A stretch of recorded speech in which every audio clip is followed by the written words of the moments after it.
Hello, good morning. You're watching Market Cafe on ET Now with me, Snehisha, and along with me is Shreyansi Singh. Now, this is a show where we'll take you through all the important global stories that we've been tracking for you, the handover coming in from the global markets, as well as in the second half of the show, we'll focus on the domestic sector and we'll talk about all the stocks that could be potential buzzers in today's trading session. So with that, let's kickstart the show then, and a very good morning to you, Shreyansi, as well. Take us through what the handover is looking like from Wall Street. Not much, very mixed, but tell us the details. Morning, absolutely. So when I'm looking at the Dow and the S&P 500, they both ended the session near that flat line. When you look at the two indexes, they're only like 0.5 and 0.8% respectively away from their year-to-date closing highs, however.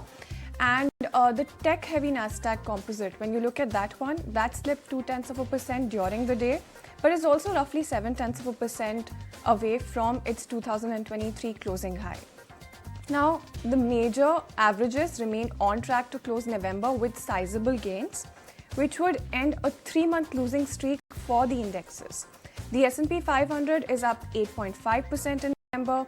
When you look at the Nasdaq, that has advanced nearly 11%. Both averages are tracking for their best monthly performance since July 2022. Now, the Dow is up 7.2% in November, on pace for its best month since October 2022. And 10 out of the 11 sectors are on pace so far to end this month in green. So a strong November coming in for the Wall Street. On the data front, you've also got traders looking out for October's reading for personal consumption expenditures. That is a key data point for the Federal Reserve as well. Now, in terms of other data sets, you do have weekly jobless claims that are also due. So all eyes will definitely be out for that also, Sneh. Absolutely. So, well, mixed handover coming in from the US, lots of important data points to watch out for. Let me also quickly take you through what Europe is looking like. And DAX is up a whole of 1% because inflation in Germany has eased. You've also got the CAC up 0.2%, stock 600 up almost 0.5%. With that, let's also look at what oil has done. And oil prices rose on Wednesday as investors turned their attention to an OPEC Plus meeting to decide on output policy, while supply disruption caused by a storm in the Black Sea and lower US inventories drove buying. After the initial spike, oil prices did manage to cool off a little bit as well. You had WTI at $77.5 per barrel. Brent, however, touched that 83 mark and then managed to recede to $82.8 per barrel. Now, both benchmarks gained about 2% on Tuesday as the market anticipated the OPEC countries and allies such as Russia, which make up OPEC Plus, will extend or deepen supply cuts. Now, OPEC Plus on Wednesday continued talks in their meeting, which sources had described as difficult. Now, a meeting to decide on next year's output policy on Thursday was, however, expected to go ahead on schedule as per reports. So, you've got another important meeting coming in today as well. And a severe storm in the Black Sea region has disrupted up to 2 million barrels per day of oil exports from Kazakhstan and Russia. Now, this is according to reports that we've been getting from state officials and port agents. This is raising the prospect of short-term supply tightness as well. Now, Kazakhstan's largest oil fields are cutting combined daily oil output by a whole of 56% from the 27th of November. And the Kazakh Energy Ministry has also attested to this. The oil market also found support from a drop in US crude inventories as well, and US crude oil inventories fell by 817,000 barrels last week. So, well, all of these factors when it comes to globally tightening supply, or when you see the commentary from the OPEC Plus meeting, they are putting some pressure when it comes to supply, and when supply contracts, the prices of oil are bound to go up. So let's see, Shreyansi, well, how this pans out for oil. Absolutely, and there's also a lot of events that we're keeping an eye on. We've got India GDP data for the second quarter. In terms of global cues, we do have US initial jobless claims, China PMI data as well. Now, in terms of corporate action, there's the monthly and weekly expiry and the MSCI index rejig as well.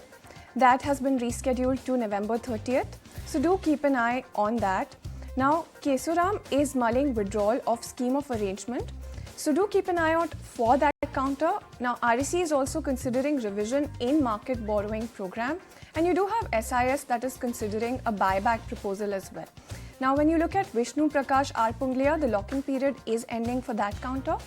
So definitely keep an eye on that one. Now there's a host of action on the primary market front. You do have new listings, so you have Tata Tech, Gandhar Oil Refinery, as well as Fedbank Financial Services. So all of these will definitely be in focus. And in terms of other events, you do have Telangana Assembly elections, as well as OPEC Plus beginning the meeting for, after those crucial delays coming in. Now, in terms of the first sovereign gold bonds tranche to mature, that is also something that the market is definitely looking at. But all in all, these are the events that we're looking out for.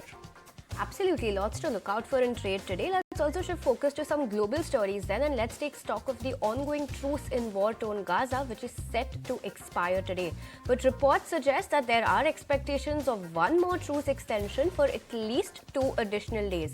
So far, 12 Israeli captives, 4 Thai citizens have been released in Gaza in the 6th day of exchange. Meanwhile, 30 Palestinian women and children are yet to be released from Israeli jails. All eyes are on US macros. The economy grew faster than expected in the third quarter. However, momentum appears to have waned as higher borrowing costs curb hiring and spending. GDP grew by 5.2% on an annualized basis, which was the fastest pace since the fourth quarter of 2021. Well, meanwhile, on the domestic front, the Q2 GDP is likely to come in at 7%, slightly moderating from the 7.8% recorded in the first quarter. What else can we expect from the GDP data for quarter 2? Vamakshi is joining in with what you can expect. Vamakshi.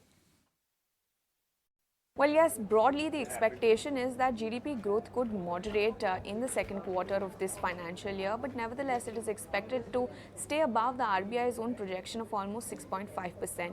In the second quarter this time around, GDP is expected to grow at around 7% as compared to 7.8% that we saw in the first quarter of this financial year. Now keep in mind that the estimates for GDP growth this time around range anywhere between 6.7% to 7.1%.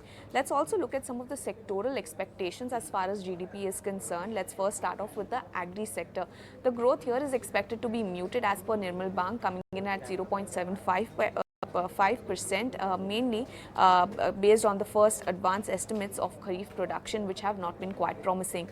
On the other hand, industry growth is expected to pick up to almost 8% in the second quarter as compared to 4.6% seen in the first quarter, with contributions across utilities, manufacturing as well as construction. The services sector definitely is expected to slow down from as compared to the first quarter, wherein the growth was almost at around 10%, and it is expected to slow down to 7.3%, but this growth is still strong nevertheless. Services sector growth is expected to be healthy, but there is some drag that could be expected from lower government spending. So overall, the GDP's growth is expected to come in at 7%, and this implies that the economy in the second quarter seems to be holding up quite strongly despite higher rates and global slowdown.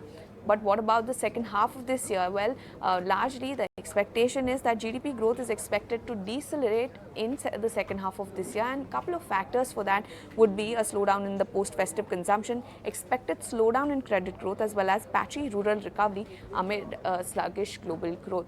So largely those were the expectations coming in for the GDP in the second quarter. Well, thanks, Vamakshi. Let's also shift focus back to US macros then. Time for those key takeaways from Federal Reserve's Beige book. Economic outlook soured on slowing growth on the back of slowing retail sales. Report shows that consumers in the United States are treading with price sensitivity.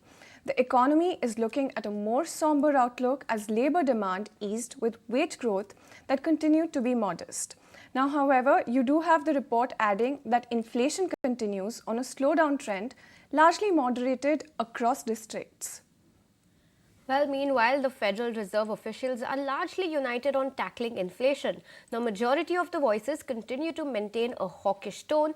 Cleveland Fed President Loretta Mester acknowledges that despite making progress on inflation, it continues to remain above that 2% target.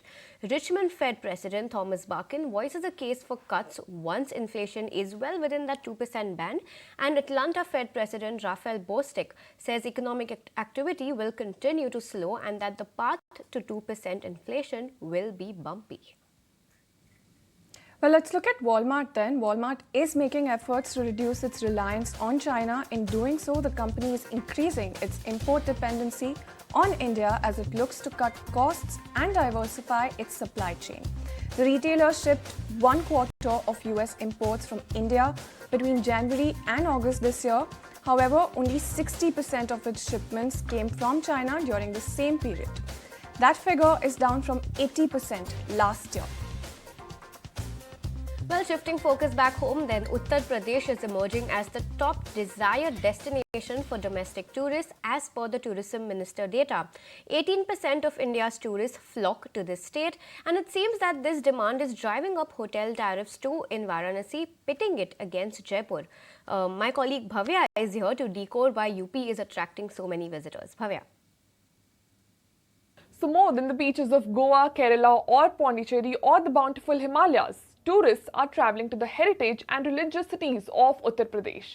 This has led to an increase in the tariffs that hospitality sector charges in the major destinations of UP.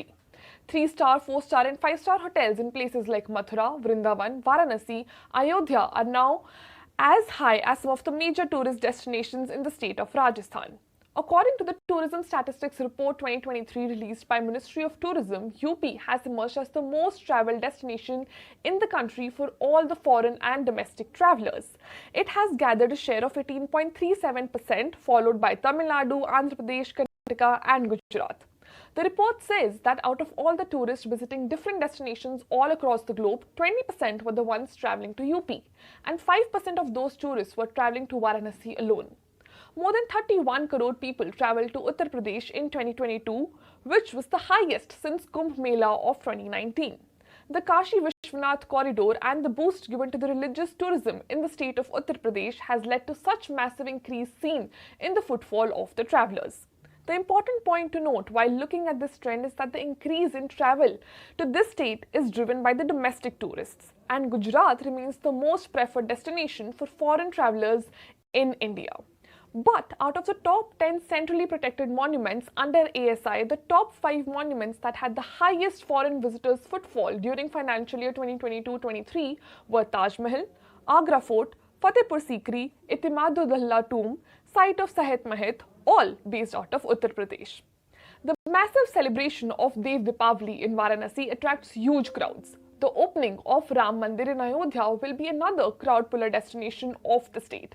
And all this has led to a 10 to 20% increase in the business for the hospitality sector in the state of Uttar Pradesh. Alright Bhavya, thanks for all of those details. With that, let's slip into a very short break, but when we return, we'll take stock of how the Asian markets have opened up this morning, so stay tuned.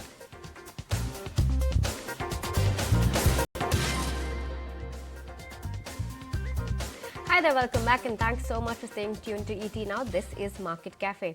Let's take a look at how the Asian markets have opened up this morning, and well, they're falling across the board this morning ahead of key economic data from the region. Now, we're just getting word from China that has released its November Purchasing Managers Index data. China's factory activity shrank for a second straight month, signaling that the world's second largest economy may not yet be out of the woods and may require more muscular policy support. Now, the official manufacturing purchasing managers index, the PMI data, fell slightly to 49.4 in November compared to 49.5 in October. This is according to the data from the National Bureau of Statistics released just a few minutes ago. Now, this was slightly worse than what was forecasted at 49.7 in a Reuters poll.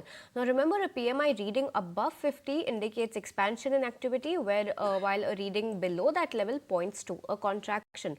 On the back of that, you've got Hang Seng. Hang Seng is down 0.5%. Let's also look at what Shanghai is doing, and Shanghai not doing much well, just a cut of 0.1% coming in over there as well. Shifting focus to Japan, Japan saw its October retail sales climb lower than expected at 4.2% on a year-on-year basis. On the back of that, you've got Nikkei. Nikkei is down almost 0.3%, a 91-point cut coming in for Nikkei this morning as well. South Korea then. South Korea's industrial output numbers surprised the market, registering a 3.5% fall compared to expectations of a 0.5% rise from economists polled by Reuters. Now, the country will also see its central bank announce its rate decision today. On the back of that, you've got Kospi absolutely flat, not doing anything. So, well, we'll keep an eye out on this counter throughout the trading day as well. And shifting focus to Australia. Australia also rather flat, not doing much. That's the ASX 200 for you on your screen. Absolutely flat, but in the red nominally. When it comes to our markets yesterday, we managed to close above that 20,000 level at 20,096, very close to 20,100. Implied open at 20,105, not indicating much action today on the streets. So, well, Shreyansi, we'll see how this pans out for us this morning. Absolutely. And we also have a jam-packed lineup for the market. At 9:20, we'll be in conversation with Ashwini Agarwal, founder at Demeter Advisors. We'll also be recording cement sector trends with Sandeep Ghose, MD and CEO Birla Corporation, as well as Rakesh Arora, who's the founder at Go India Stocks. To discuss Narayana Health's growth roadmap, we'll be in conversation with Viren Prasad Shetty, who's the executive vice chairman at the company at 9:40. Now, to talk about that key Tata Tech listing, we'll also be in conversation with Dhananjay Sinha, who's the director and head institutional research at Systematics, Shares and Stocks, and also Gurmeet Chadda, who's the managing partner and fund manager at Complete Circle Consultants at 10 a.m. Now, we also have India's second quarter GDP, and we'll be in conversation with Upasna Chachra, who's the chief India economist at Morgan Stanley at 10:20 to decode that as well.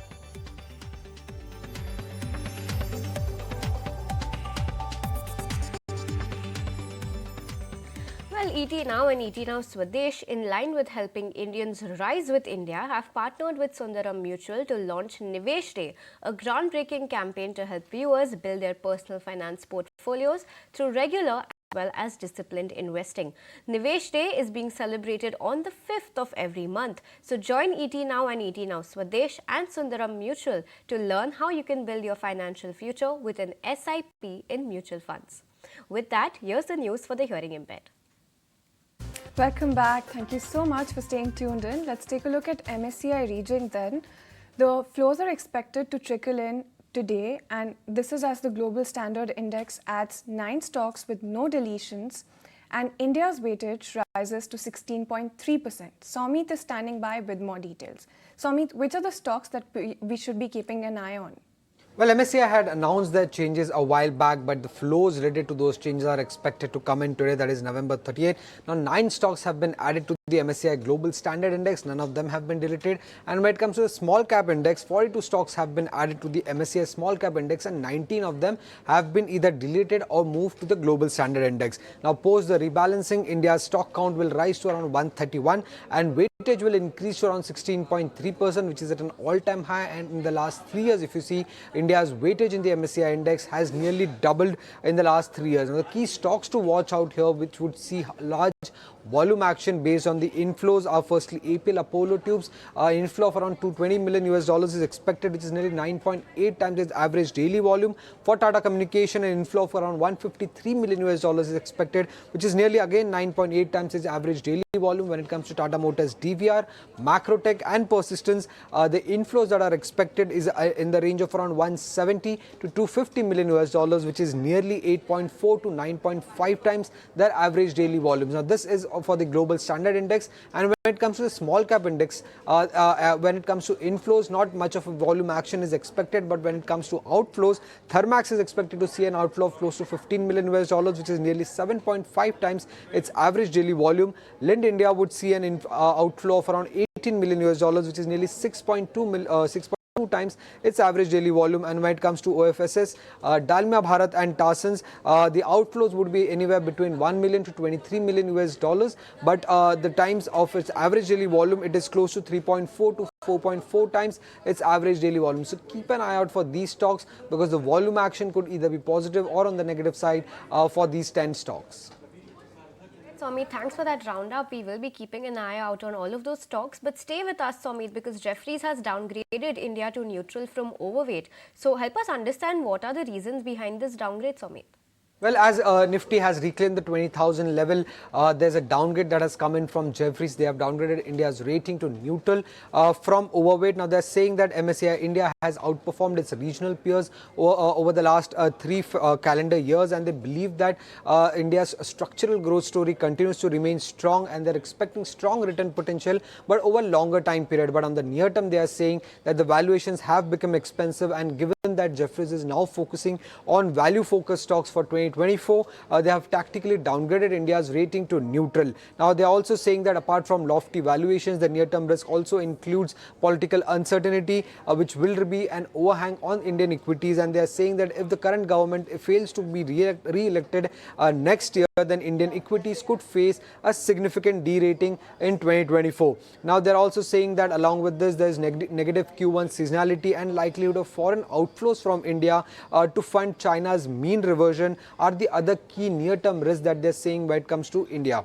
Now, on the macro and earnings front, they're saying that India's strong macro outlook, stable policy rate compared to the USA, and a resilient earnings profile in the face of a global slowdown justify the premium valuations and actually limit the downside when it comes to India. And they're saying when it comes to stock specific, the value and small cap stocks would continue to remain in focus. In 2023, it was value and growth at reasonable price stocks that were the best performing styles in 2023. Also, small caps did well, and this could continue even in 2024, which means that the hunt for value and small cap stocks is expected to continue even in the next calendar year, that is 2024. Well, absolutely. Thanks, Amit, for that roundup. So, big move coming in from Jefferies. But speaking of big moves then, there's a big push for green energy transport by the Delhi government. They've notified the scheme where all transport aggregators have to switch to EVs by 2030. Sameer filed this report earlier. In a move to combat air pollution in Delhi NCR region and also to promote electric vehicles, the Delhi government has finally notified Delhi Motor Vehicle Aggregator and Delivery Service Provider scheme. Now, this scheme aims to ensure that all the commercial aggregator vehicle to be transformed to be shifted to electric vehicles by year 2030. And this scheme will be applicable on all the passenger transport vehicles, on the delivery service provider, and even on the e-commerce entity. So these all players have to shift their vehicles to electric vehicle, and that mandate or the timeline is year 2030, April 2030. Now, the players or the entity, those who are having more than 25 vehicles, this scheme will be applicable on those entity. And for the same, they have to procure the license, they have to get the, they have to deposit their license fee as well. But the players, those who are already having the electric vehicles, they need not to pay any extra fees for the same, and they can go ahead with the same. Moreover, a 5-year license will be provided, and if they are going to apply, then within 90 days, this license will be provided by the concerned authority. So these are some of the fine tunes. Largely, government thinks so that in a phased manner, they are going to shift these commercial vehicles to electric vehicles. For example, for the two-wheeler bikes, the mandate is clear that they have to shift. For the three-wheeler, in the initial 6 months, 10% have to be shift to electric vehicles. Then in next 2 years, the 50% and so on. Similarly, for four-wheeler, the 5% vehicle has to be they have to get it to electric vehicle in the initial 6 months. Then 10% and so on. So in a phased manner, they have to move toward electric vehicles. The Delhi government understands that this will help to combat the air pollution, which has been a big problem for the Delhi NCR region. And each year this problem the people have to face. But this policy has been notified and is going to be applicable for all the players, especially the passenger transport vehicle, the e-commerce player, and the delivery service providers. Well, thanks Sameer for taking us through to that, and let's shift focus then. An Indian two-wheeler market has seen the launch of around 15 to 20 two-wheelers so far, but as the calendar year 2023 is coming to an end, there are a couple of more two-wheeler launches that are still to take place. ET Now's Sumit Chaturvedi is joining us with more details on these launches. Sumit, take it away.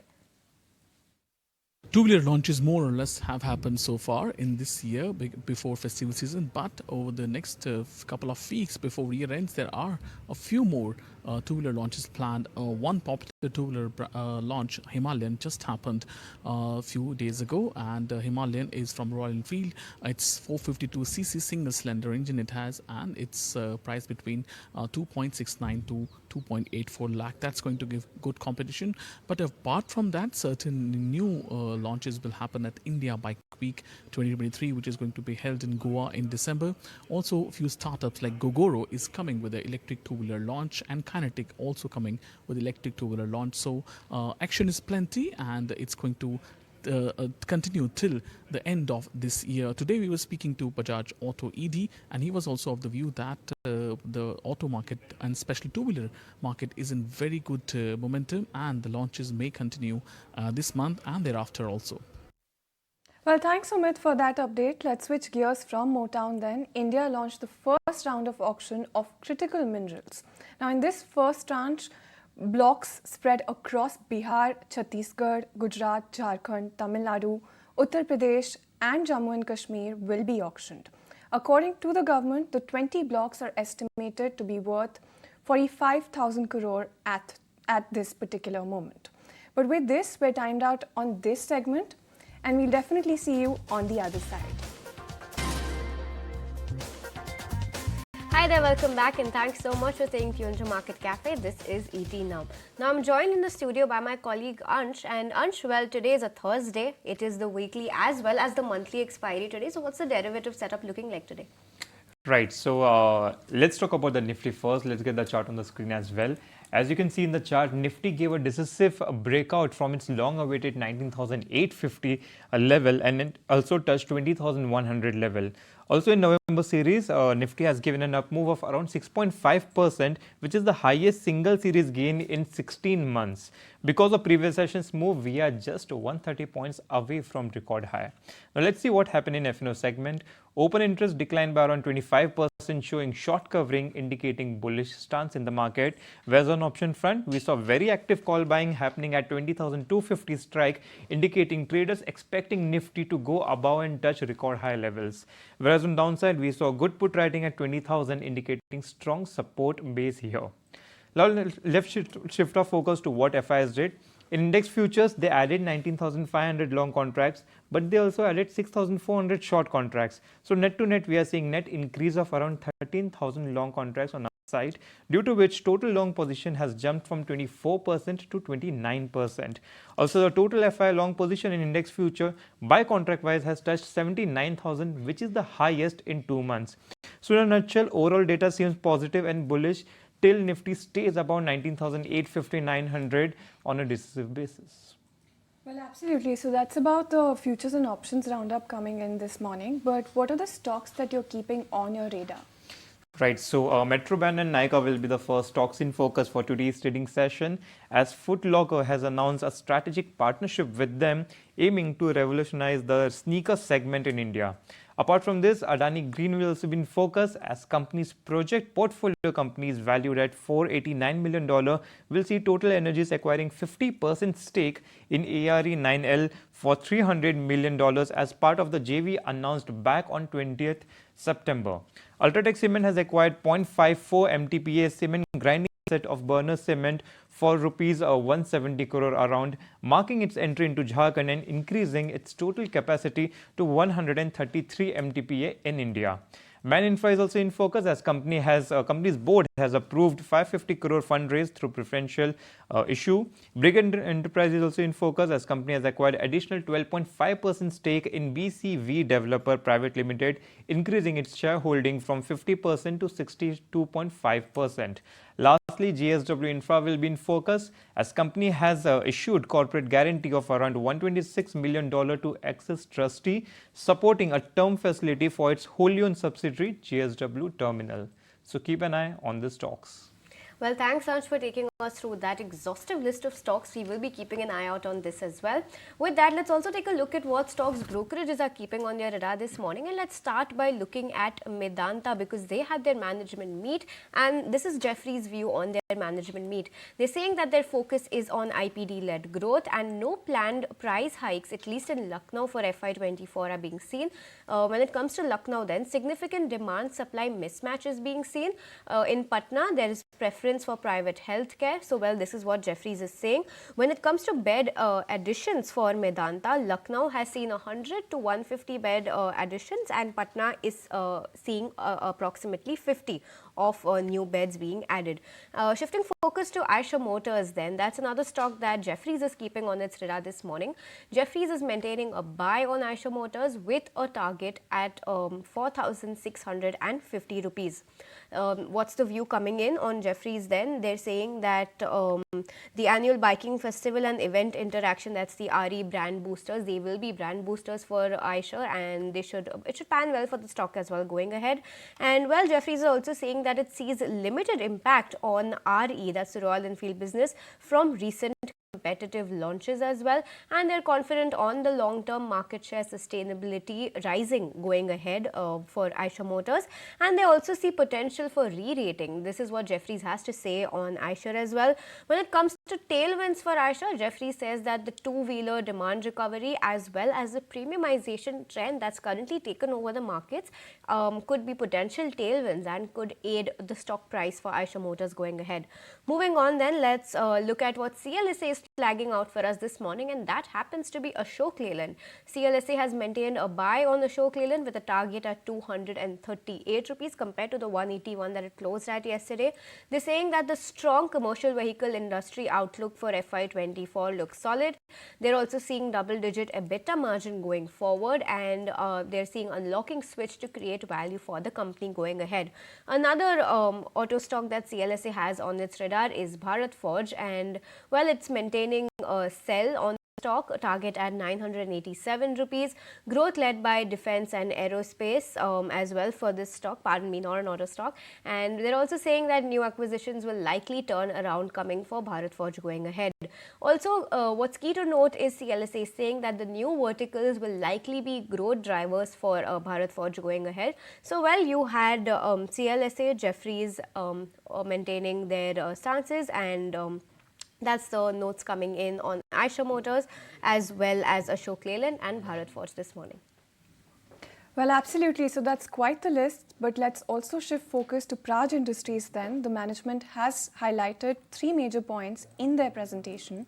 The company is also looking to reduce their dependence on the bioenergy segment as well. Ashesha is standing by with more details. Well, yes, Praj Industries in focus on the back of some ambitious targets that the management has laid out in their corporate presentation. First up, they talk about their top line growth, where say that they aim to triple their top line by FY30, indicating a CAGR growth of about 20% over the next 6 to 7 year period. They also say that company's role as a leading biotech company is expanding with growing array of products both in the domestic and international market, and that they are confident of higher growth over the coming 6 to 7 years. As you mentioned, yes, company is working towards reducing its dependence on bioenergy segment. Remember, this segment contributes about 74% of their top line currently, and they aim to reduce it to about 62%. Non-bioenergy segment is their focus area, which currently contributes 26%, and they aim to increase it to 38%. Meanwhile, as far as their international business is concerned, they aim to focus on this segment as well because it is margin accretive. International business currently contributes about 18% of their revenue, and they increase it to 50%. So, target domestic international mix stands at about 50-50. Meanwhile, they also say that they will continue to focus on their international business, and higher international business will lead to higher EBITDA margins going forward, and analysts expect healthy double-digit EBITDA margins in the time to come. So yes, ambitious targets being laid out by the management, especially with respect to top-line growth, and hence the stock is in focus today.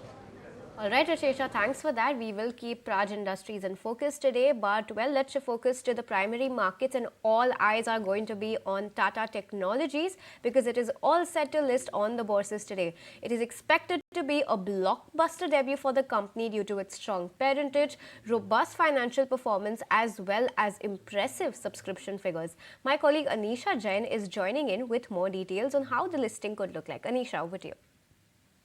Well, yes, Tata Tech is all set to be listed on the bourses. A lot of excitement around this one because this is the first Tata company in almost 20 years which is going to list on the exchange, and it saw quite a bit of response as well. If you go by the subscription data, the overall IPO was subscribed almost 70 times. It was the QIB portion that saw a massive response, 203 times subscribed on that one. The NII portion 62 times. Retail participation was also quite strong at 16 times, and the employee portion too was subscribed almost 4x. The IPO was expected to be, with a market cap of almost 20,000 crore. If you take the upper price of the, IPO price band of around 500 rupees. But looking at the kind of response that we are, witnessing in the subscription as far as the grey market premium, it goes to suggest that the stock might list at quite a bit of premium, despite the kind of concerns that have come to the forefront on account of one of its key clients in Vietnam facing Vietnam facing a bit of a issue. But nonetheless, the stock is expected to see decent listing, and despite listing at a premium, the stock would still be a bit cheaper than its peers like KPIT Tech, Tata Elxsi, which are trading anywhere between 50 to 70 times. The stock is attractively priced. So let's see how this one pans out. Well, thanks, Anisha. We'll definitely be keeping an eye on that. But with this, it's curtains down on this edition of Market Cafe on ET Now. From me, Shriyanshi Singh, Snehi Shah, and the entire team that put this show together. Thank you so much for watching. The market takes the action forward.